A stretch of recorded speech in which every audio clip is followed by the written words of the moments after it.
ہمارے ساتھ فیاض الحسن چوہان IPP رہنما موجود ہیں۔ فیاض صاحب، کیسے دیکھتے ہیں اس معاملے کو؟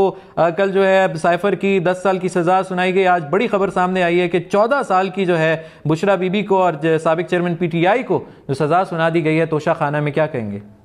بسم اللہ الرحمن الرحیم۔ میں تو سمپل اتنا کہوں گا کہ as you sow so shall you reap, جیسا کریں گے ویسا بھریں گے۔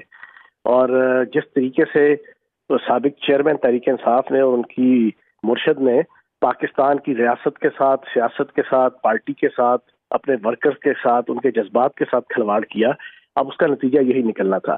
اب آپ کے ساتھ زاہد کشکوری صاحب موجود ہیں جنہوں نے پورا کیس جناب اس کو پلیٹ کیا، اس کو جناب کور کیا، وہ اچھی طرح جانتے ہیں۔ اور آپ بھی ماشاءاللہ سارے سینئر صحافی، مزمل صاحب، وردی صاحب اور جناب آسمہ شہزادی صاحبہ بھی یہاں پر ہیں، سب کو اچھی طریقے سے علم ہے کہ اس کیس میں کیا چیز ہے۔ اب دیکھیں، آپ نے اونے پونے تحفے خریدنے کے بعد 1.5 ارب سے لے کے 4 ارب روپے کے آپ نے بیچے۔ چلو وہ بیچ دیے، کوئی ایشو نہیں۔ آپ نے سعودی عرب جیسا ملک کے جس سے ہماری کئی دہائیوں سے ایک ریلیشن شپ ہے، جس کی وجہ سے ہم سروائیو کرتے ہیں، ہمارا پیٹرول نہیں ہوتا ہمارے ملک میں تو ہم ان کی منت کر کے، جناب منت بھی نہیں ہمیں کرنی پڑتی ہے، وہ اتنا دوست ملک ہے کہ وہ ہمیں ادھار پہ 2 3 4 ارب ڈالر کا جناب تیل ادھار پہ دے دیتا ہے اور ہماری اکانومی سروائیو کر جاتی ہے۔ ایسے ملک کے طرف سے ملنے والا، شاہی خاندان کی طرف سے، حکمرانوں کی طرف سے ملنے والا تحفہ، جس کے اوپر خانہ کعبہ کی تصویر لگی ہوئی ہے، آپ اس کو اونے پونے بیچ دیتے ہیں۔ روحانیت کے نام پہ آپ بیوقوف بنانے کے لیے آپ یونیورسٹی بنا رہے ہیں کہ جناب ہم یہ کر رہے ہیں، آپ کو تو روحانیت کا ٹکے آنے کا نہیں پتا، آپ کو شریعت، طریقیت، صوفیت اور روحانیت کا تو کخ علم نہیں ہے کہ آپ نے خانہ کعبہ کے تقدس کو آپ نے پامال کیا اپنے پیسوں کی حرص اور حوث میں، اپنے پیسوں کی لالچ میں، اپنے دولت کی لالچ میں۔ تو میں یہ سمجھتا ہوں کہ اس حرص اور حوث کی یہ سزا تو کچھ بھی نہیں ہے، لیکن بہرحال عدالت نے اپنا کردار ادا کیا ہے۔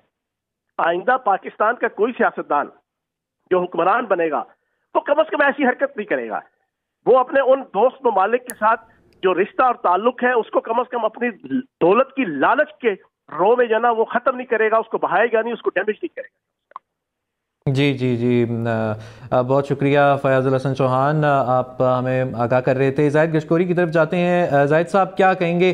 آپ سے میرا وہی سوال ہے کہ کیا اس سے قبل ایسا ہو چکا ہے، اور اس کیس کے بارے میں بتائیے کہ اس کو بھی کیسے دیکھتے ہیں آپ؟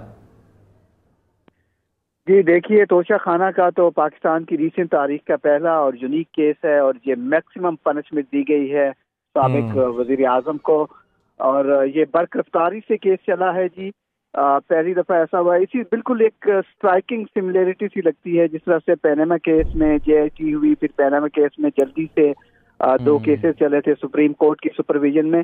تو کیس کا بیک گراؤنڈ یہ ہے کہ سابق وزیر اعظم عمران خان پر یہ الزام تھا کہ جب وہ وزیر اعظم رہے پاکستان کے اور ان کی اہلیہ، اس دوران جب بھی وہ غیر ملکی دوروں پر گئے تھے اور جو کہ ان کے میزبان تھے ممالک، انہوں نے گفٹ دیے تھے اور وہ واپس آئے اور انہیں وہ گفٹ اپنے پاس رکھے۔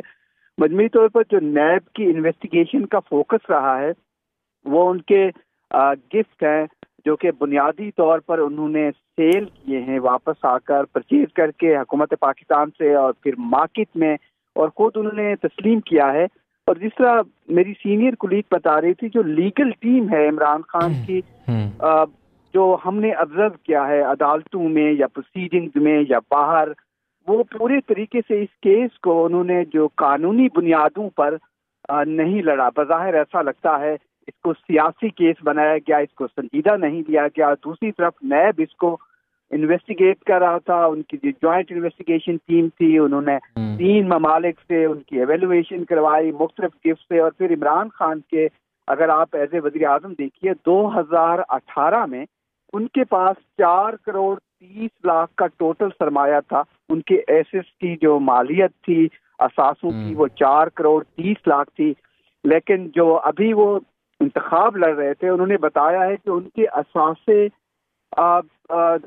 اثاثے جو ہے 31 کروڑ ہو چکے ہیں۔